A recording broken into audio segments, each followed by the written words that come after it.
Top quality और consistent performance के लिए सिर्फ सिल्वर पंप नाम याद रखना। સમાચાર વડોદરામાંથી કે જ્યાં ભારતીય બનવા બાંગ્લાદેશી યુવતીએ નકલી દસ્તાવેજ બનાવ્યા। ગેરકાયદે બાંગ્લાદેશીઓની પોલીસ દ્વારા તપાસ દરમિયાન આ ખુલાસો થયો। એજન્ટ થકી નકલી આધાર કાર્ડ બનાવ્યું હોવાનું સામે આવ્યું। વર્ષ 2020માં હરિદાસપુર બોર્ડરથી ભારત આવી હોવાનું ખુલ્યું છે। વડોદરામાં રહીને દેહ વેપાર કરતી હતી બાંગ્લાદેશી યુવતી। આધાર કાર્ડ માટે એજન્ટે યુવતીના પરિવાર પાસેથી 5000 લીધા હતા। આધાર કાર્ડ બનાવવા માટે એજન્ટે યુવતીનું નામ પણ બદલ્યું। પોલીસે સમગ્ર મામલે ઊંડાણપૂર્વક તપાસ હાથ ધરી છે। અમારા સંવાદદાતા અંજલિ વધુ વિગતે વાત કરવા જોડાયા છે। અંજલિ, પૂરી વિગત।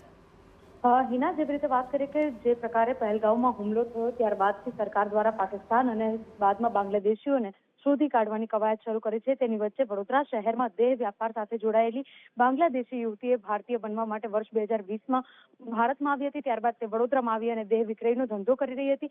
ઉલ્લેખનીય છે કે આ યુવતીને જ્યારથી બાંગ્લાદેશીઓને નકલી આધાર પુરાવાઓ મળી આવતા હોય તે લોકોને ડિપોર્ટ કરવાની પ્રક્રિયા જ્યારે સરકારે શરૂ કરી છે ત્યારે આ યુવતી પોતે આ તમામ બાબતોથી બચવા માટે થઈને અલગ અલગ વિસ્તારમાં જઈ રહી છે। પોતાના ફોનનો ઉપયોગ પણ બંધ કરી દીધો હોવાની વિગતો સામે આવી રહી છે। ઉલ્લેખનીય છે કે આ જે વ્યક્તિ છે, યુવતી છે, તેના દ્વારા એજન્ટને આધાર કાર્ડ નકલી કાઢવા માટે 5000 રૂપિયા યુવતીના પરિવારજનોએ ચૂકવ્યા હતા।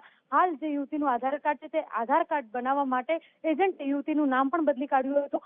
વર્ષ 2020માં હરિદાસપુર બોર્ડરથી ભારતમાં આવી અને એજન્ટ થકી આ નકલી આધાર કાર્ડ બનાવ્યું હતું। ઉલ્લેખનીય છે કે 2 દિવસ અગાઉ વડોદરા શહેરમાં નકલી જન્મ પ્રમાણપત્ર બન્યું હોવાની પણ ઘટના સામે આવી હતી, વિગત સામે આવી હતી। તેના પહેલા પણ અનેક વખત નકલી દસ્તાવેજો બનાવ્યા હોવાનું સામે આવ્યું છે। જ્યારે હવે સરકાર અને પોલીસ તંત્ર દ્વારા બાંગ્લાદેશીઓના આધાર પુરાવાઓની તપાસ થઈ રહી છે, ત્યારે આવા વડોદરા શહેરમાં જ્યારે એક યુવતી મળી છે ત્યારે રાજ્યમાં જો તપાસ કરવામાં આવે તો હજુ પણ મોટી સંખ્યામાં પ્રકારનો આંકડો મળી શકે છે। ત્યારે સરકાર દ્વારા જે રીતે કાર્યવાહી કરવામાં આવી રહી છે, આ જે યુવતી છે તે પોલીસથી બચવા અને પોતાને ભારતથી ફરી બાંગ્લાદેશ ના જવું પડે તેના માટે થઈને વિસ્તારોની હેરફેર પણ કરી રહી છે। જી બિલકુલ અંજલિ, આભાર તમામ વિગતો બદલ। તો ભારતીય બનવા નકલી દસ્તાવેજ બનાવ્યા, પરંતુ પોલીસ હવે ઊંડાણપૂર્વક તપાસ કરી રહી છે।